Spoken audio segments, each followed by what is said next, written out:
balik gaya hidup seorang Anya Geraldine yang terkesan hanya senang-senang doang, ternyata Anya juga menyimpan luka masa kecil yang tak banyak orang tahu.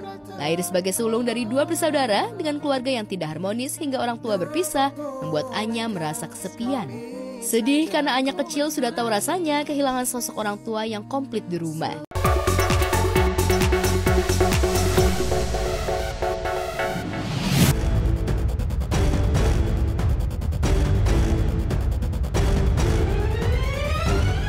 Pemirsa, drama antara Nikita Mirzani dan Reza Gladys kembali bertemu di meja hijau. Kali ini Nikita melancarkan serangan baru dengan nilai tuntutan yang tak main-main, yakni senilai 244 miliar. Keinginan Nikita untuk menjatuhkan dan menyeret dokter kecantikan yang juga pengusaha skincare masuk sel jeruji penjara itu tak main-main. Sidang perdana gugatan perdata yang dilayangkan Nikita terhadap Reza Gladys terkait kasus perbuatan melawan hukum digelar di Pengadilan Negeri Jakarta Selatan Rabu kemarin. Dalam sidang tersebut masih beragendakan legal standing atau pemeriksaan kelengkapan data dari masing-masing kuasa hukum. Setelah dilakukan persidangan perdana, yaitu terkait dengan legal standing ya, surat kuasa masing-masing pihak sebagai kuasa penggugat, para penggugat dan sebagai kuasa para tergugat.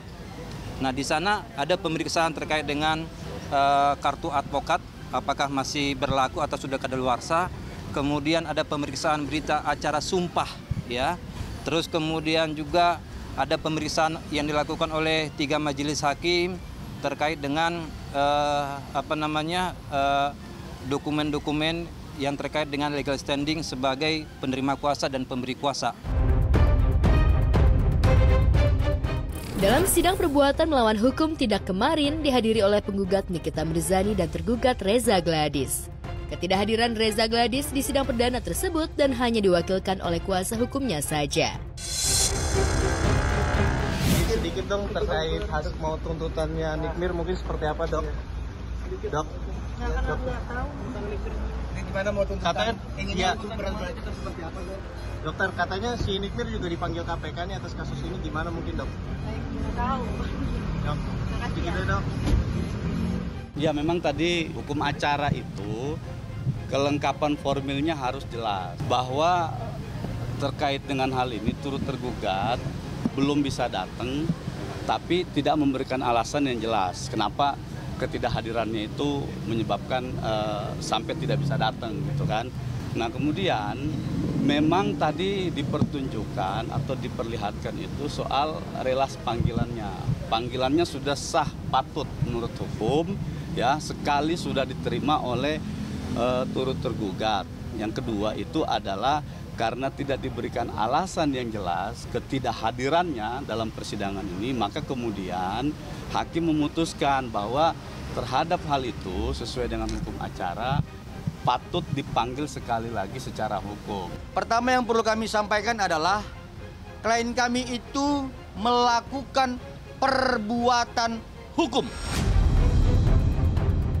Dr. Reza Gladys melakukan perbuatan hukum. Dia melaporkan, menyampaikan bahwa dirinya sebagai korban terkait dugaan tindak pidana pemerasan. Dan kemudian ketika berbicara tentang perbuatan melawan hukum, on rahmatidat, berarti ada seseorang ya melakukan perbuatan melawan hukum sehingga mengakibatkan kerugian.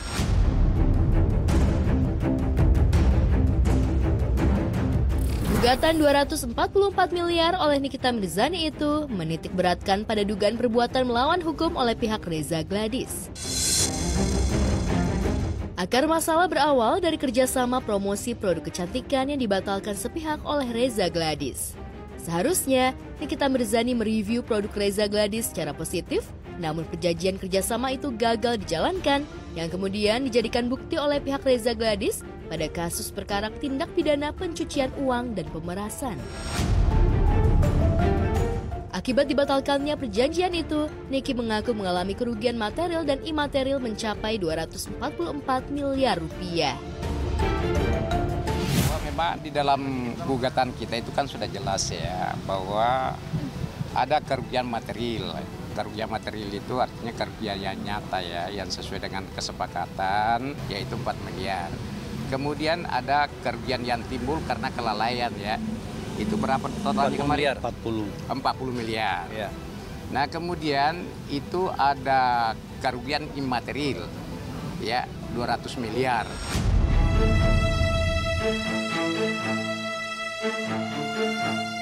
Perseteruan akut antara Nikita Mirzani versus Reza Gladys tak sampai di situ. Kabarnya kasus ini sampai juga ke Lembaga Komisi Pemberantasan Korupsi atau KPK. Di tengah menjalani persidangan kasus dugaan pemerasan dan TPPU, Niki kabarnya mendapat surat panggilan dari lembaga anti rasuah itu untuk dimintai keterangan atas dugaan adanya praktik suap dalam proses hukum yang menjeratnya. Lantas benarkah langkah hukum Niki ke KPK sebagai strategi baru dirinya untuk memenjarakan Reza Gladys dan suaminya? Skenario apa lagi yang dilancarkan Niki saat sidang kali ini? Soal memaknai saja ya, panggilan itu, surat itu adalah surat dari KPK benar. Diterima minggu kemarin oleh Nikita, itu sore ya.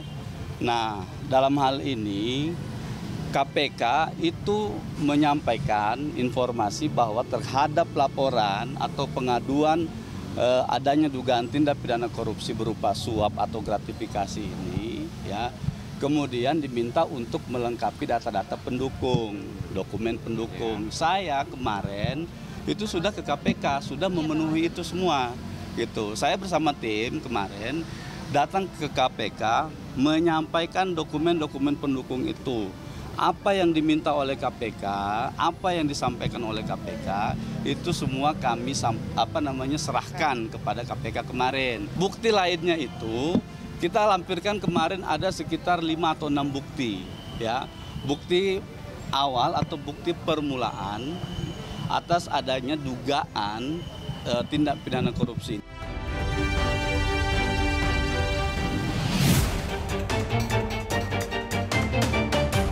Sementara sidang perceraian antara Andre Taulani selaku pemohon dan Erin Taulani selaku termohon dengan agenda pemanggilan kedua belah pihak digelar di Pengadilan Agama Jakarta Selatan Rabu kemarin.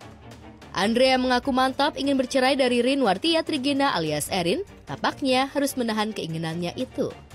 Erin yang sudah tahu kalau Andre ngotot bercerai darinya sampai pindah pengadilan dari Pengadilan Agama Tiga Raksa ke PA Jakarta Selatan, lagi-lagi mangkir sidang dengan alasan kesehatan yang masih kurang stabil sepulang dari luar negeri.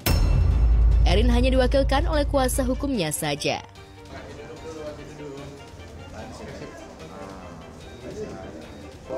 Nomor antrian C2.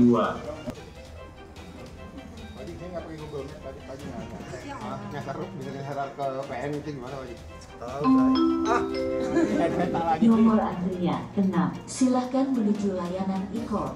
Agenda hari ini tadi panggilan kepada pihak termohon dan alhamdulillah termohon hadir, tapi kuasanya yang hadir seperti itu. Untuk prinsipalnya sendiri tidak hadir. Informasinya baru pulang dari luar negeri, untuk kesehatannya katanya belum stabil. Ya, gara-gara Erin tidak datang sidang, Andre lagi-lagi harus tarik nafas sabar sepanjang persidangan. Absennya Erin membuat ayah 3 anak itu kecewa berat.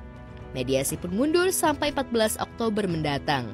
Karena kan hari ini RT-nya tidak ada, ya otomatis kan menunggu sampai dengan RT hadir seperti itu. Hari ini jelas kecewa dong. Kecewa lah, intinya kan minta hadir biar cepat selesai gitu loh. Nanti beliau akan menyampaikan diri di proses mediasi minggu depan, akan bertemu langsung dengan pihak pemohon gitu ya. Setuju untuk bercerai ini bagaimana? Nanti kita lihat di mediasi seperti apa. Sikap kekehnya Andre untuk bercerai dari istrinya yang telah dinikahinya selama 19 tahun itu tak urung membuat rasa penasaran publik. Tak sedikit yang menduga kalau Andre ingin segera menikahi kekasihnya, Amanda Rigby, calon istri baru Andre. Secara sosoknya menjadi sorotan karena sempat dikabarkan menjalin hubungan dekat dengan Andre. Video Andre terpergok diam, asyik memotret Amanda saat sedang syuting pun diyakini netizen menjadi bukti kalau keduanya tengah dekat. Sebagai informasi, Andre sudah beberapa kali menjatuhkan talak kepada Erin. Erin dan Andre diketahui juga sudah tidak satu rumah selama 1 tahun belakangan. Namun begitu, Andre masih memberikan nafkah hingga nanti putusan sidang. Ya, ini mungkin yang terbaik ya, karena keputusan kan tidak diambil secara mendadak. Tentu sudah dipikirkan matang-matang dan tentu juga sudah mengalami proses yang namanya berdiskusi.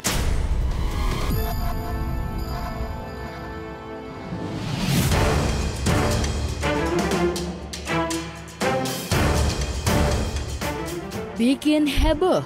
Belum selesai masa idah pasca resmi bercerai dari Pratama Arhan, Aziza Salsa terciduk foto mesra bareng Nadif Zahiruddin, mantan kekasih Anya Geraldine. Momen tersebut diduga diambil saat perayaan ulang tahun Zize yang ke-22 tahun dalam perayaan sederhana bareng orang terdekat. Sontak saja Zize langsung banjir hujatan. Bukan hanya karena status janda yang baru hitungan hari, Zize juga jadi bulan-bulanan warganet sebagai perempuan tukang selingkuh. Kuat dugaan keduanya memang sudah dekat sebelum Zize dan Arhan resmi pisah. Pemilik nama lengkap Nurul Azizah Rosiade ini belum lama memang terlihat happy saat ditemui awak media di sela-sela main pedal. Ditanya soal move on dari mantan suami, Ziza jawab singkat dengan senyum yang begitu lepas. Kodekah ini jika sudah ada Nadif di hatinya? Kita doain yang terbaik ya. Terima kasih. Tapi gak trauma ya kak? Tetap doain aja yang terbaik, oke? Lagi sibuk apa sekarang? Lagi sibuk membahagiakan semuanya.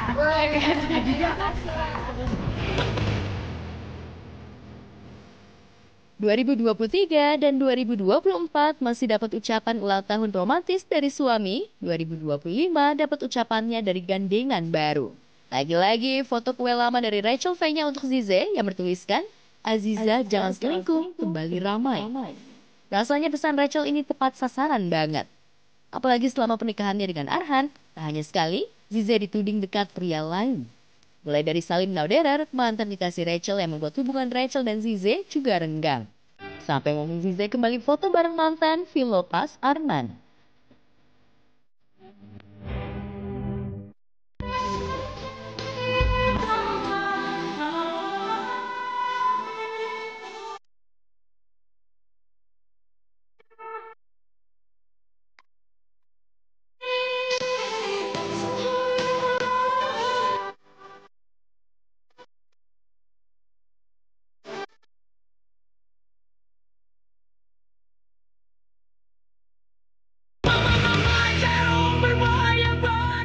Selalu bantah isu selingkuh, tapi bukti terus bertebaran di dunia maya.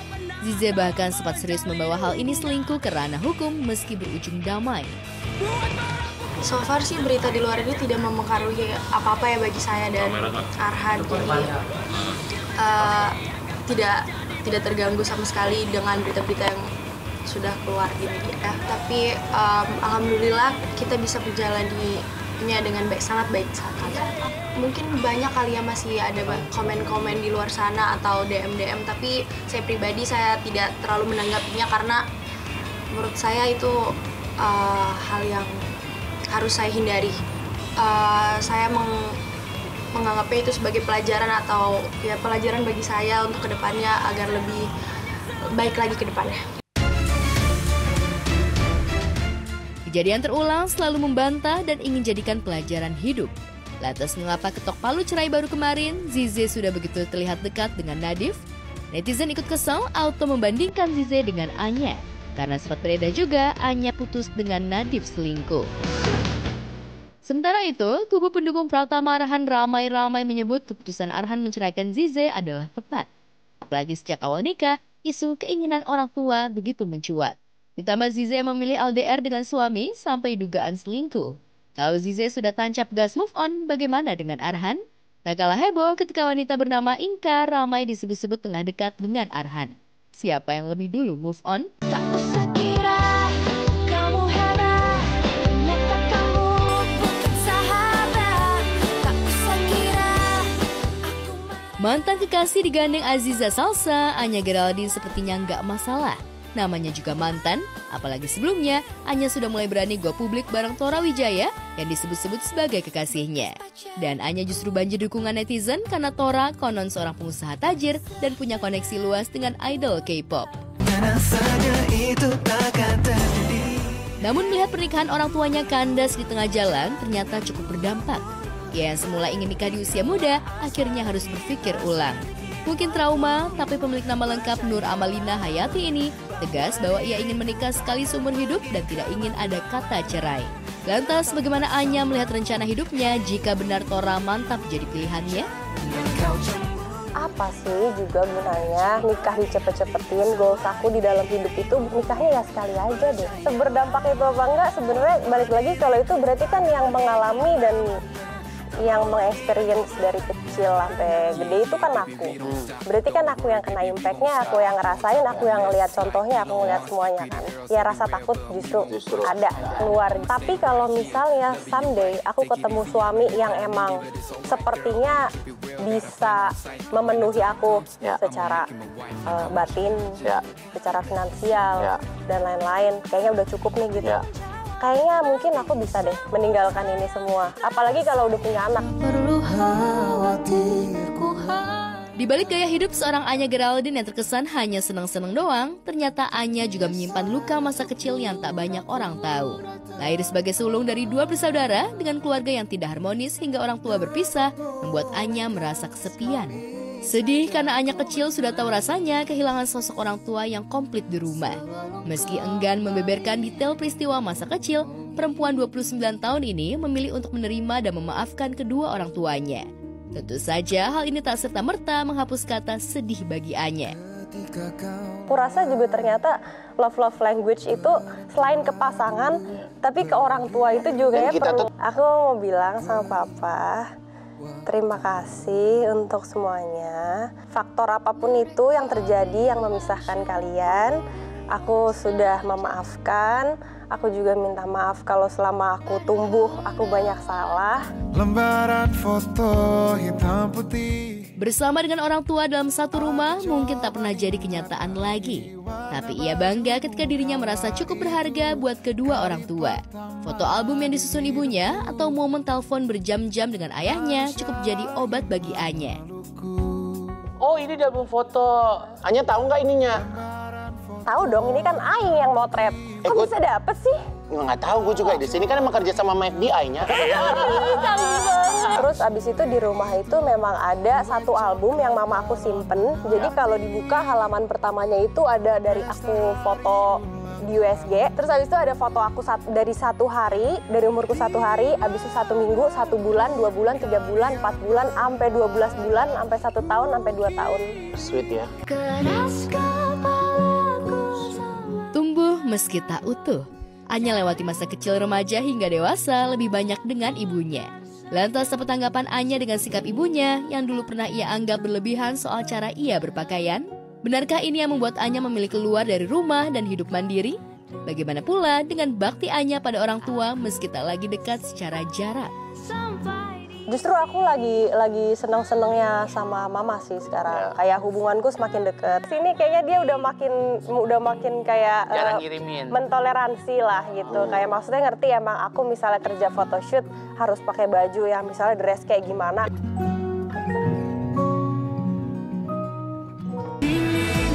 Kau jadi milikku, temani diriku. El Rumi sudah sukses melamar calon future wife-nya Shiva Haju di tempat impian Shiva di Swiss. Tepatnya di Lauterbrunnen, lembah dongeng yang terletak di jantung pegunungan Alpen dengan view amazing. Semua orang happy melihat pertunangan El Cipa, termasuk kedua orang tua El Rumi, Maya Estianti dan Ahmad Dhani.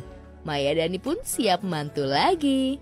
El tertunangan itu membuat Via menangis. Nggak nyangka aja setelah Al keluar dari rumah dan punya rumah sendiri, lalu sebentar lagi kakaknya El keluar dari rumah sebentar lagi. Jadi cukup menyedihkan buat Safia yang selama ini punya 2 kakak yang tinggal di rumah.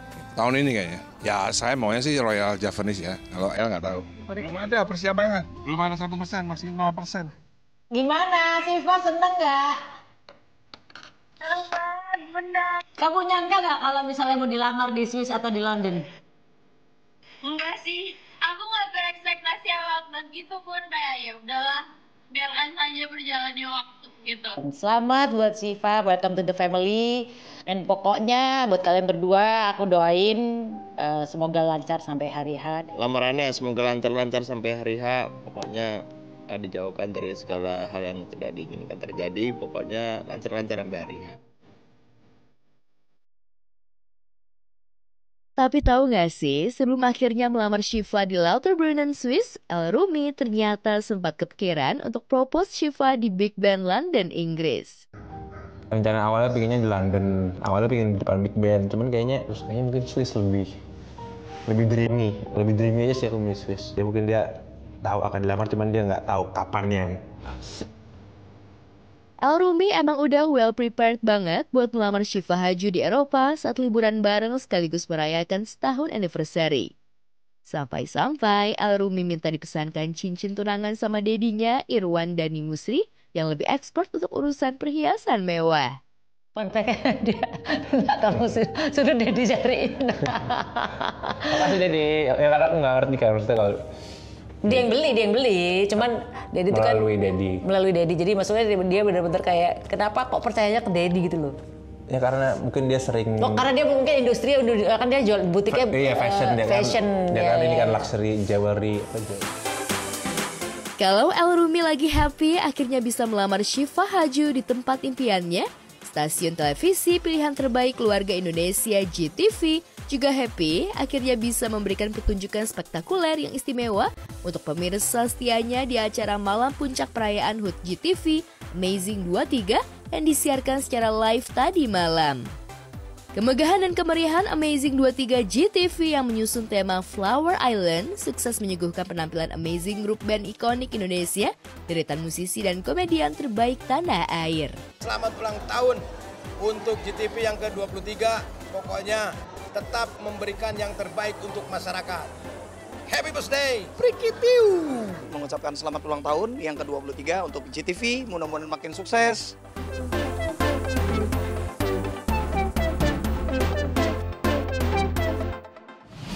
Amazing 23 benar-benar amazing. Setuju kan pemirsa semuanya? Gimana coba ya kita melihatnya nih yang benar-benar meriah bertabur bintang.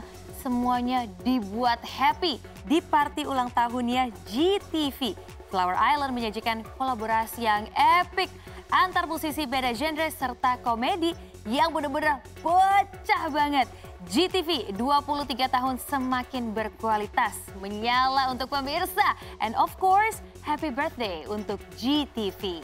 Nah pemirsa semuanya sekarang waktunya kita berpisah. Tapi sebelum itu Natasha pengen ingetin lagi untuk jangan lupa ya. Terus saksikan obrolan seputar selebriti yang tayang setiap hari Senin sampai dengan hari Jumat pukul 7.30 pagi waktu Indonesia bagian Barat. Akhir kata Natasha Germania pamit undur diri.